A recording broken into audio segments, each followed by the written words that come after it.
जैसा कि आप लोग जानते होंगे कि पाकिस्तान में पिछले 24 घंटों में मंकी पॉक्स के 2 केस डिक्लेयर हो चुके हैं, उनकी निशानदेही हो चुकी है, जिसकी वजह से पूरे पाकिस्तान के एयरपोर्ट्स पर रेड अलर्ट जारी कर दिया गया है। जितने हॉस्पिटल्स हैं उनको नई इंस्ट्रक्शन जारी कर दी गई हैं और महकमा जो सेहत है वो उसने हंगामी बुनियादों पर इस पे अवेयरनेस कैंपेन लॉन्च कर दी है। और उसी सिलसिले में आज के सेशन में सबसे पहले हम ये बात करेंगे जो मंकी पॉक्स है ये क्या चीज है, दूसरे नंबर पर मंकी पॉक्स की निशानियां क्या होती हैं, तीसरे नंबर पर जो मंकी पॉक्स है ये किस तरह फैलता है और आखिर पे हम बात करेंगे कि इसकी ट्रीटमेंट क्या है।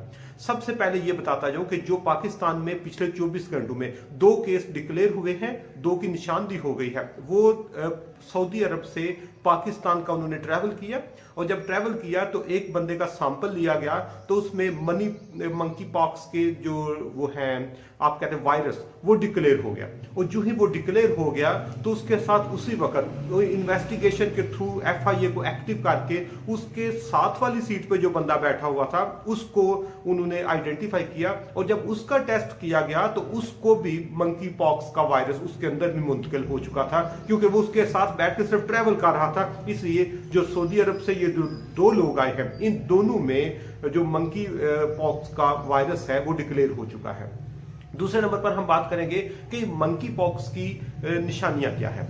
इसके लिए इसका सबसे जो पहली निशानी है ये बुखार होता है, दूसरे नंबर पर जिस्म टूटता है, तीसरे नंबर पर जिस्म में दर्द होती है और चौथे नंबर पर सुस्ती होती है। ये 4 उसकी बड़ी निशानियां हैं जहां से मंकी पॉक्स शुरू होता है और इसके बाद जिस्म पर छोटे छोटे दाने बनने, जिस तरह कभी चीचक होती थी उस तरह होती है, या बाकी जिस्म पर जो निशान बनते हैं, निशान दाने बन जाते हैं और दाने पीप वाले बन जाते हैं और जो पीप बनता है ये मुतासरा शख्स को सबसे ज्यादा डिस्टर्ब करता है। इसके साथ हम ये बात करेंगे कि जब मंकी पॉक्स है ये फैलता कैसे है। इसके फैलने के लिए इसके 4 मुख्तलिफ चैनल्स हैं जिनसे ये फैलता है। सबसे पहले जिस बंदे को मंकी पॉक्स की वायरस लग चुका है उसके जिस्म पे अगर कोई जख्म है तो उससे वो दूसरे बंदे में वायरस ट्रांसफर हो सकता है। इसके साथ ये मुंह के थ्रू यानी सांस के थ्रू, जब आप सांस लेते हैं तो सांस से जो ये वायरस है ये दूसरे इंसान में ट्रांसफर हो सकता है।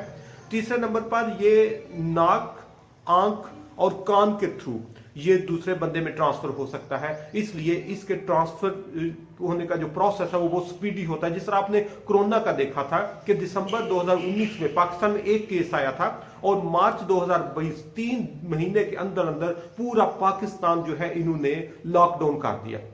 पूरे पाकिस्तान में इनके जो केसेस हैं वो थाउजेंड्स में चले गए। इसलिए ये जो बीमारी है ये जो वायरल होती है, हवा के थ्रू जाती है, इजीली ट्रांसफर हो जाती है, इसके बढ़ने के चांसेस बहुत ज्यादा होते हैं। और आखिर पे हम बात करेंगे कि ये जो बीमारी है जिसे लगता है चीचक की तरह की ही है, तो इसकी ट्रीटमेंट क्या है। अभी तक इस वायरस को ओवरकम करने के लिए कोई स्पेशलाइज्ड ट्रीटमेंट या इस तरह की कोई मेडिकेशन अवेलेबल नहीं है। उसके लिए अभी तक जो चीचक का इलाज है उसको ही मंकी पॉक्स के लिए इस्तेमाल कर रहे हैं। इसलिए इसका जो बेहतरीन इलाज वो इसकी परहेज है। इसलिए अभी अगर गवर्नमेंट ऑफ पाकिस्तान के पास 2 केसेस आए हैं और दोनों को इन्होंने इस वक्त जो है वो आइसोलेशन में रखा हुआ है, एक को हॉस्पिटल में आइसोलेशन में है और दूसरा अपने घर में आइसोलेशन में है। और इसका आइसोलेशन प्रोसेस जो है या जो टाइम होता है वो कोविड से थोड़ा ज्यादा है।